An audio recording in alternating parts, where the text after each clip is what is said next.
Hey everyone, Rascal here. And Mama, welcome to our podcast. Join us as we go down memory lane of one of the biggest franchises ever, Scooby Doo. We'll cover how Scooby Doo started with its ups and downs and many, many animated movies, animated series, and even the live action adaptations. We even heard that there's a brand new movie coming out that will start a Hanna-Barbera cinematic universe. Zoinks! Don't know how that one will turn out. Well, first, the basic. Scooby-Doo is an American animated franchise comprising many animated television series produced from 1969 to currently 2018. Writers Joe Ruby and Ken Spears created the original Scooby-Doo, Where Are You?, for Hanna-Barbera Productions in 1969. Mm-hmm. And we still can watch those same episodes this day. We've seen them a million times. Well, you've seen them a million. I've probably seen them 2 million. Mm-hmm. And still laugh at it and enjoy it and act like it's the first time we've ever seen the episode. Right. They even have the complete original series available to purchase. Which you were given as a Christmas gift one year by your cousin. Right. So I was able to see the entire show from how it first started in every episode. That was incredibly formulaic, and see, track down a monster and see who it really was, and most likely it was a real estate developer. And there were some bonuses too in that. Yeah, they showed like some bonus features. They interviewed the original voice actors that were still around at the time, and they showed people who were really big fans of Scooby-Doo, like this one man who was so into Scooby-Doo, everything he bought had to do with it, from the house decorations, toy, everything. So this means next year, Scooby-Doo, Velma, Fred, Daphne, and Shaggy will be 50 years old, and boy, do they look wonderful. I want to know what's their beauty secret. Right. So, again, the original series, I think, is what I like the most. And it doesn't matter that this franchise started before most of us were born. It's just endearing, and you love it, and you never get tired of it. So after the original Scooby-Doo, Where Are You?, they actually began making the new Scooby-Doo movies. Mm-hmm. And those were like with the Blue Falcon, Batman and Robin, right. Harlem Globetrotters. In some cases, we were lucky enough to hear the actual people that the movies had as guest stars. Right. And when they would have the other shows, the movies would have like other Hanna-Barbera characters. They would constantly do crossovers with them. Mm-hmm. And then I know when they did the Scooby-Doo show, they would have real life guest stars. Right. But for by much of the movies, there was always these little events that would happen that would take about an hour. And mm-hmm. I didn't know which ones had all of them or not, because I know there was a point where Velma, Daphne, and Fred were, I think they were at college, mm-hmm. and Shaggy, I guess, was a dropout, so he and Scooby were just traveling by themselves with some teenager, may have been Shaggy's girlfriend, and a little kid who was a little thief for some reason, and Scrappy, and they would have adventures, so I guess they had to keep it going while they were away. Well, the movies up to 75 are markedly different from the ones after, and you can see the culture of the time, who the stars were during that time, the values that were in effect during that time, their clothing during that time. So it's like a little fun time capsule watching the original Scooby-Doo series mm-hmm. and the movies up to 1975. Then they had a period where ABC was pretty much in control of everything from 1976 to 1991. Mm-hmm. That's when we had the Scooby-Doo show. Mm-hmm. Now, did that include Scrappy-Doo yet, or was that like a little bit Not later? Yet. No, yeah, okay. Scrappy-Doo was later. There were so many versions. The show preceded Laff-a-Lympics. Okay. Which you've been fortunate now to see some of that on DVD. You bought a DVD. Right. And the Laff-a-Lympics were nothing but hilarious. I don't know where the Olympics came in at. It was just laughter. Right. I think they were doing Olympic events, but I think they made it exclusively just for the Hanna-Barbera characters. Yes. Because you would have the Scooby gang, but most face the Scooby and Shaggy are the ones doing most of the work, because you had to laugh. I don't think you would laugh at Fred or Daphne or Velma. Shaggy and Scooby get hurt all the time. Right. And then you would have, what were the other teams called? I think you had the Really Rottens, the Scooby Doobies, and the... Was it Ghoulies or No, something that was else? a whole different show. Oh man, okay, then what was that? It was the... Oh man, it was the... I know Yogi Bear had one. Right, and that's the one that I'm not remembering. Right. But regardless, it was hilarious. And you had this, as you said, formulaic layout where the Scooby Doobies were the... Or Scooby Doos were the good and moral and wholesome team. The really rottens were the ones who cheated every frigging episode. And then the one in the middle we can't remember that had Yogi Bear and Fred Flintstone and so forth. Yeah. Right. They were they went straight down the middle between one and the other. Right. But no one ever cheated like the really rotten. Right. Because they were really rotten. Right. I do remember there was one time where they actually won something and they didn't cheat. And they were just flooring like, but no, they actually did follow the rules this time. And they were stunned like, you didn't cheat for once? I don't believe it. And they actually won something without messing with somebody else. And that was the one and only time, probably. Yeah, probably, because every other episode after that, they were messing with somebody. But it's such a joy to still watch it now. It's still hilarious. Yes, it seems dated when you watch it, but it doesn't matter. It's like campy, good fun. And I was so glad when you decided to buy that disc because a lot of memories came back, you know, of my having watched the series when I was little, and it's hilarious. So now after that, you had the two Scooby Doo and Scrappy shows. Scooby Doo and Scrappy Doo, a lot of animated shorts, and then the new Scooby Doo and Scrappy Doo show. I'm not afraid to say it. I'm sorry, people. Those of you, I don't use the word hate, but I hated Scrappy Doo. Apparently, a lot of this fandom did. It only saved Scooby Doo to bring back Reigns. I guess they were excited to see, oh, new character. Then they got to this character, and then after a while, then it's like, why is he here? Is that we will pay you to stop putting this character in here with Uncle Scooby. Right. And you're right. I remember thinking he was just going to be like a little mini Scooby Doo and maybe, you know, like Mini Moo or Mini Me where you had Omi and Ping Pong. Right. Yeah. And that's what I was thinking originally. Like, oh, this is going to be... And then he was obnoxious and arrogant and stupid and mean. And I don't know why or how he began calling him Uncle Scooby. I think you found out. Why. Yeah, they show in the intro where he was like a lost puppy. He happens to look a little bit like Scooby, and he thought that was his relative. When he opened the box, he woke up, he thought that was his relative, and he just started following them around everywhere on their mysteries. And the thing was, the ironic thing, Scooby was scared of the villains. Scrappy was never. That could have been interesting, but he would always pick a fight with the villains. Right. Like, they would get them away, or they would be like, safe, and then he would go and hit them, get their attention so he could fight them, and then they'll be right back on their tail just because he wanted to pick a fight and he was bloodthirsty. Now, I get that was probably supposed to be humorous because Scooby and Shaggy were, you know, cowards, but he wasn't. And maybe in the beginning it wasn't obnoxious and irritating, but after a while it began to be obnoxious and irritating. So I'm so glad when in one of the newer theatrical movies we'll get to, Scooby-Doo was put in jail. Scrappy-Doo was put in jail, and we'll never have to see him again. Yeah, but definitely gotta get to that. I understand, you know, trying to make something new, relevant, and make people still want to see it, but I think this was one of the worst things they ever did to the Scooby-Doo franchise. And I'm glad that Scrappy-Doo's behind us. Right. Then you had the 13 Ghosts of Scooby-Doo. Have you ever seen any of those episodes? Not exactly. The closest I got was they had a ghoul school, and it was like a little crossover.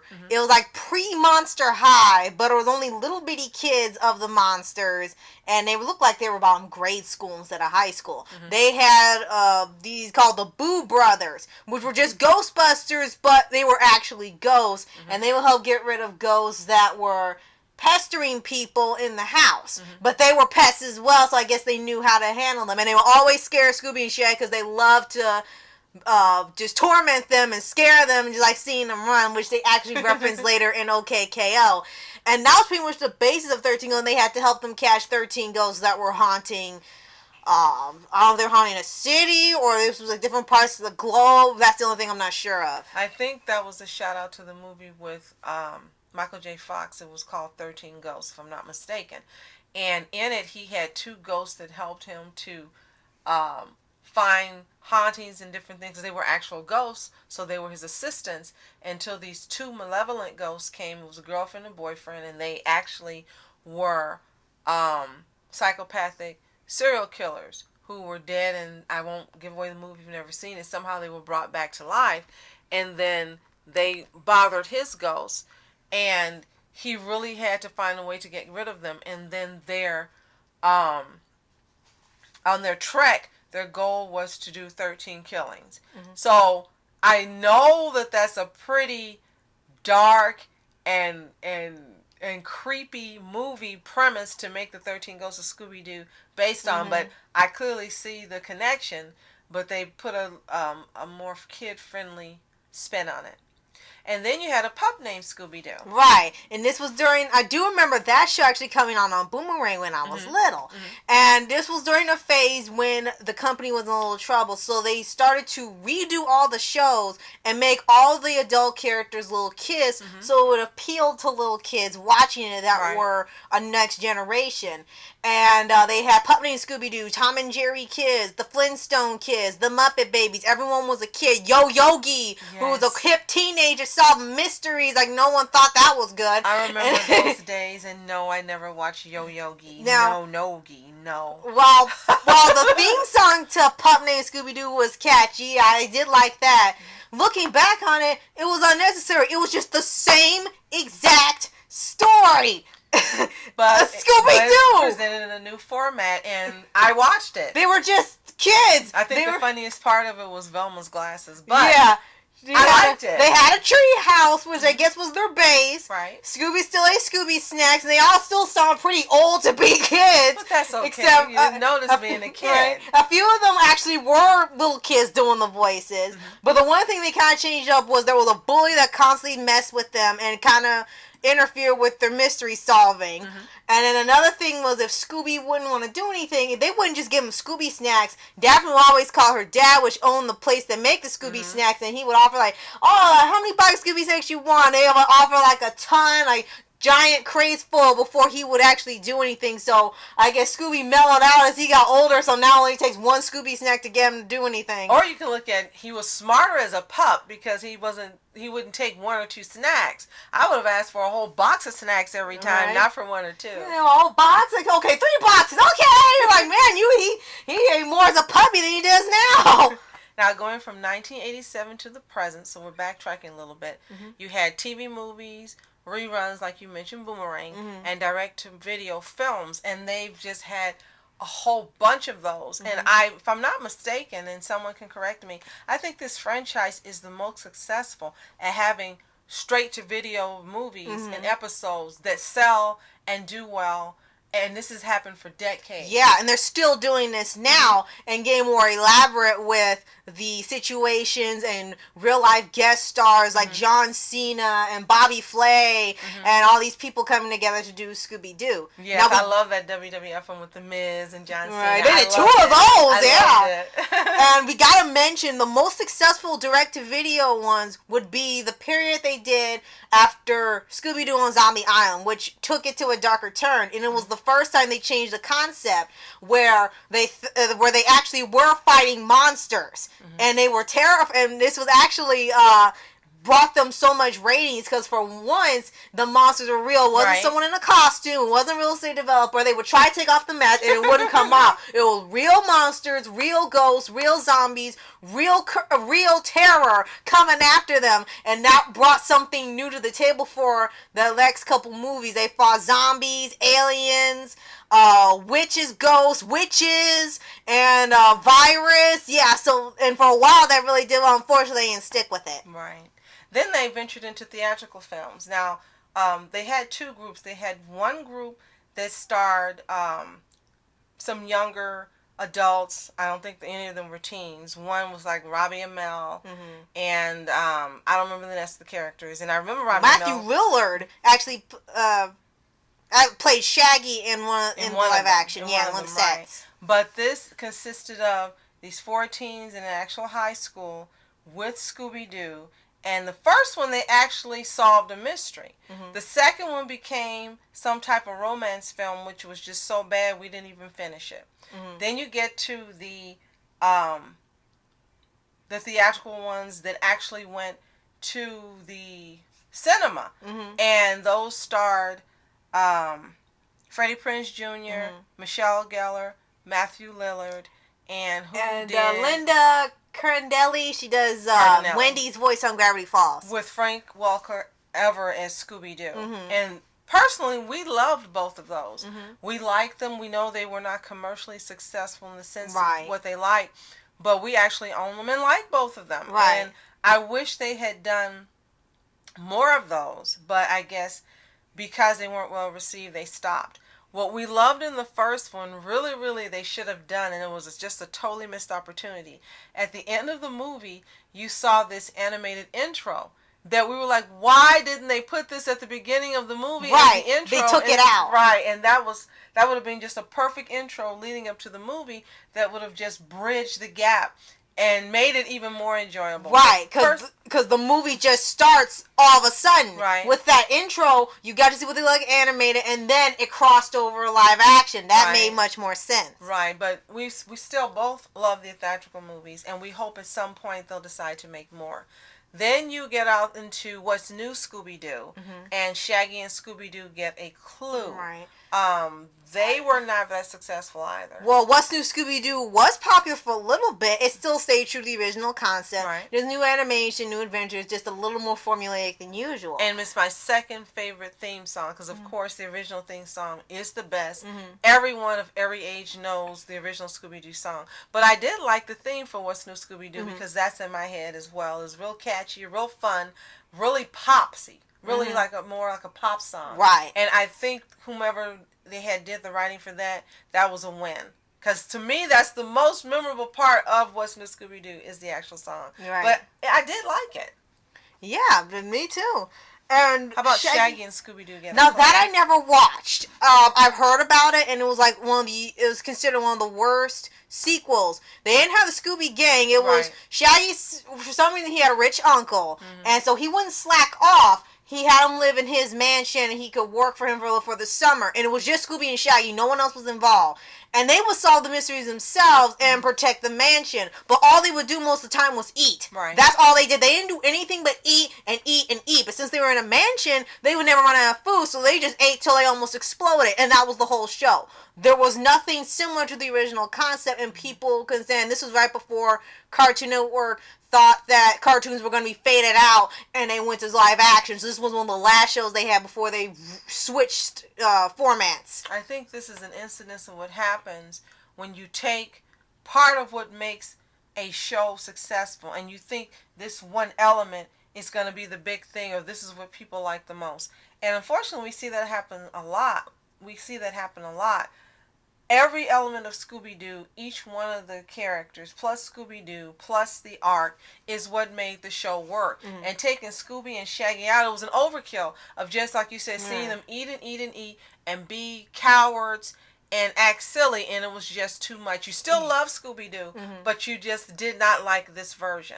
Yeah. But the good thing is this led up to Scooby-Doo Mystery Incorporated, which we absolutely love. Yes. This is the second best incarnation of this series next to the original. Absolutely loved it. Tell them more about it. Okay, so this one takes another darker turn with it. First, way before we start getting to the more serious shows, we thought, oh, they overkilled it with making it serious. But once we finally got to it and watched it, they really developed something out of Scooby-Doo. They created an entire lore around it, seeing that there were actually other Mystery Inc. gangs throughout the generations, and they were just the newest one. And there's some hidden force that wants to destroy the world they have to stop. There's they find the original Mystery Inc. kids. There's a malevolent talking bird after them. They would have really terrifying monsters, which you knew were fake most of the time anyway. They met a girl who they called Hot Dog Water. Oh, yeah, but somehow she was still likable despite her name, and they got used to her. You still like and hot they called dog her that because she smelled like hot dog water. Yeah, because they cooked so much hot dog, she smelled like it.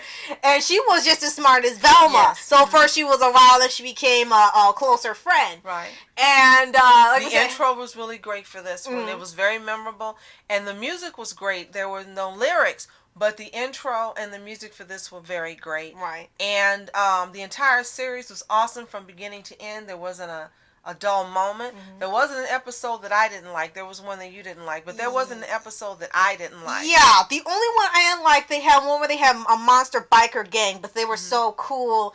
And they like to show their emotions so much. But they were monsters, so they weren't even scared. They were just annoyed. And Velma and Daphne fell in love with two of the gang leaders, Yes. and they were like so cool. Then you find out they were nerds. They didn't want to deal with them anymore. They that's why they put on the mask. When they looked like the monsters and they were so emotional, they loved them. And then they took off the mask and found out they were all pimple-faced nerds. They didn't like them anymore. They didn't want to just deal with them. And I was like, that's a bad message. You like them better as the monsters than the nerds. Right. So the ending, yes, I do agree that the ending and the message behind it I didn't like, but I still like the episode up to that point. So if you've never seen this is a great one that you should reintroduce yourself to the Scooby franchise too.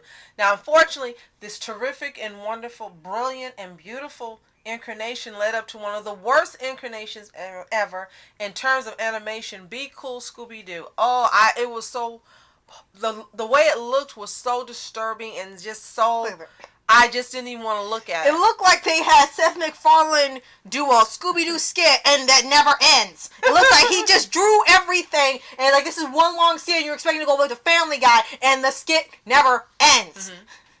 That's pretty much it. It sucks. And there's nothing even good to say about it except for Scooby-Doo was kept going. Right, and they had the original people still in it. Definitely. Yeah. So then that led to Scooby-Doo and Guess Who, which I've never seen. Yeah. And I'm really not familiar with. I think that's coming out later this year or the next year.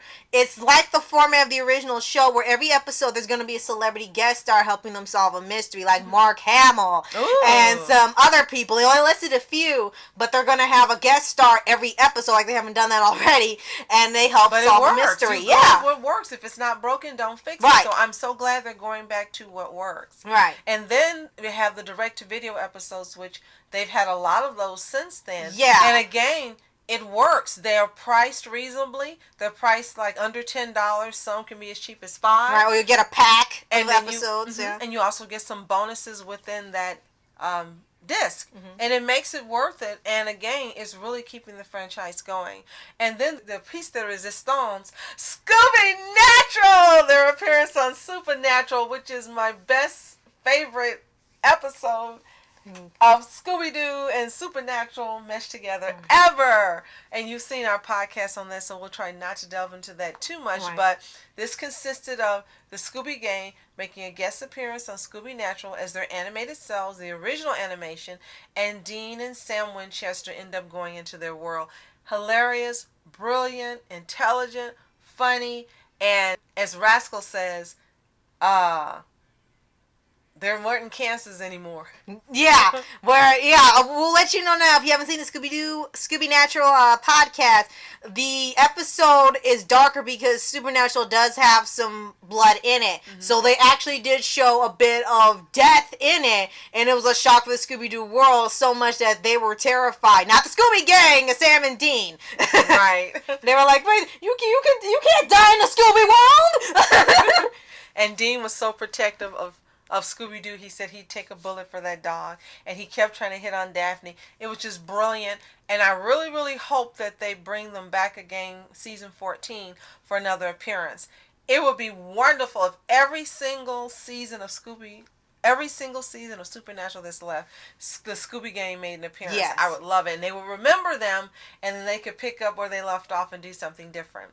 Now, what has kept this franchise really going is brilliant merchandising, including them in comic books, not only about the original incarnation, but the others, as well as one we've even seen called Scooby-Pocalypse, where it's darker, but the artwork is just brilliant and beautiful. You've seen a lot of fan art where people create their own versions of the Scooby Gang in different art styles. They've had one where there's no way they put it. It was Kick-Ass with Velma and Scooby, and she was badass, and then you had them each one in their own little picture where you could see their strengths. And there's just some brilliant, wonderful fan art if you haven't visited on DeviantArt. Yes, DeviantArt.com. There's just some brilliant fan art you just got to see. Or just type it into Bing and you'll just see all this beautiful creative genius that comes up. And in this artwork, you really can see and feel the love that so many people of all ages have for this franchise, which is another reason why it's still here. Yeah. Now, let's quickly talk about the voice actors. The heart of the Scooby Natural franchise. You know how much I love Scooby Natural. The heart of the Scooby Doo franchise.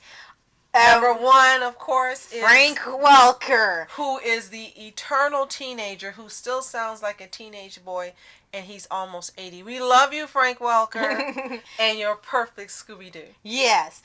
And yeah, he has done Fred since the beginning and hasn't stopped since. That they haven't got a different person to voice him yet in animation format.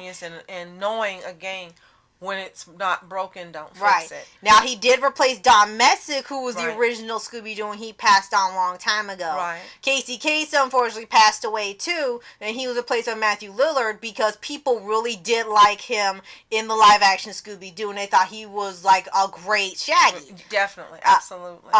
Velma was replaced many, many times. Now, I think her original voice actress maybe still alive, but she kept getting replaced. It was Mindy Cohn and it was someone else. Now it's Mindy Cohn stayed for quite a while. Yeah. Now it's Kate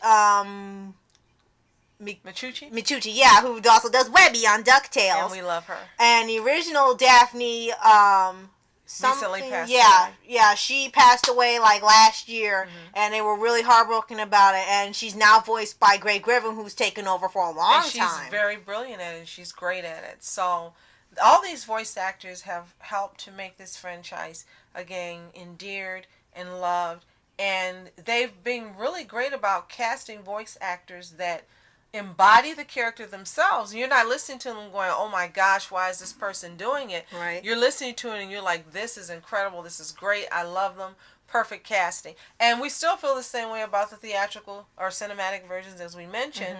They all embodied the characters perfectly and they were great. And we're sure that if they do delve into this era again, unfortunately it won't be the same people because they're older. But I think that was a great stepping stone. I really hope they do it again. Right.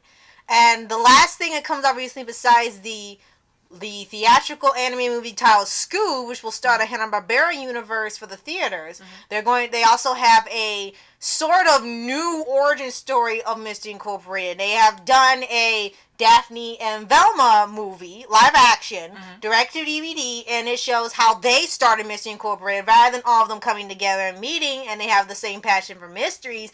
It was actually the two girls who were actually the smartest ones of the group now, and they solved the mysteries at their school, and then they, I guess, ended up meeting Shaggy and Fred later on, and they formed Mystery Inc., but they were the original, apparently, Mystery Incorporated before them, which is an completely new to me. And an interesting term. Yeah, so there will probably be some people that actually liked its version. Yeah, so we haven't seen it yet. Yeah, see how they do with this origin and see will it be received better than the Mystery Begins movie. Right. Now, finally, why we love Scooby-Doo. Tell us why you love Scooby-Doo.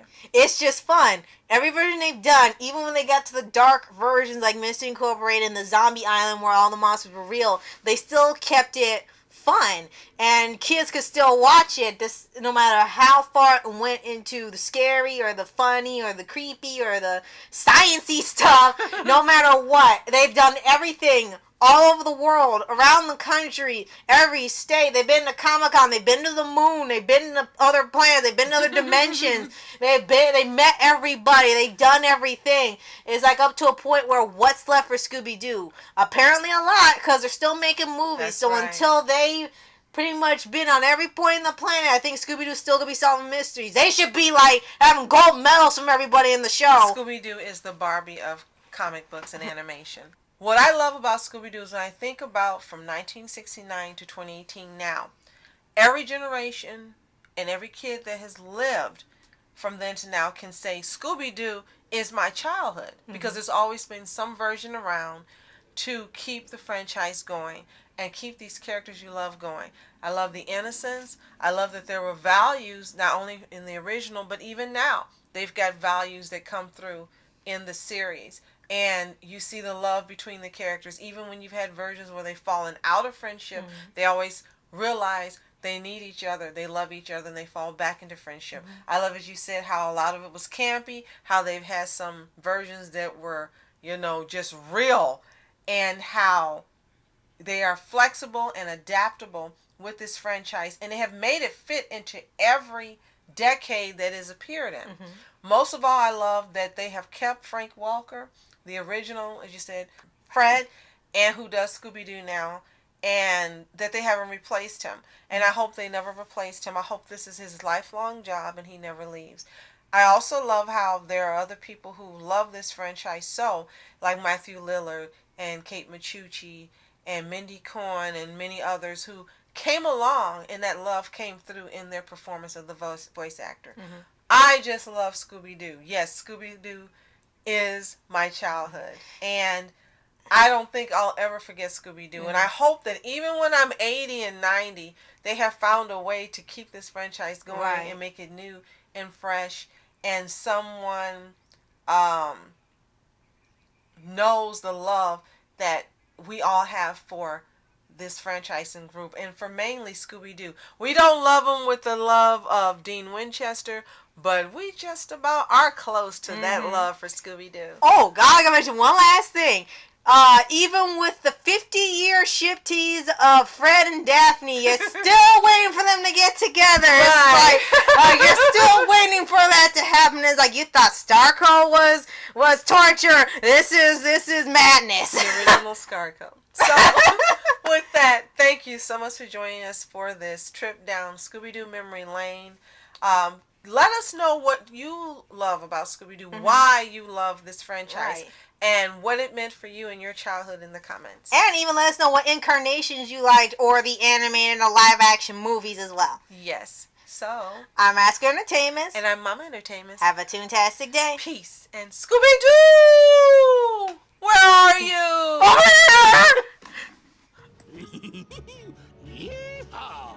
Scooby-Dooby-Doo!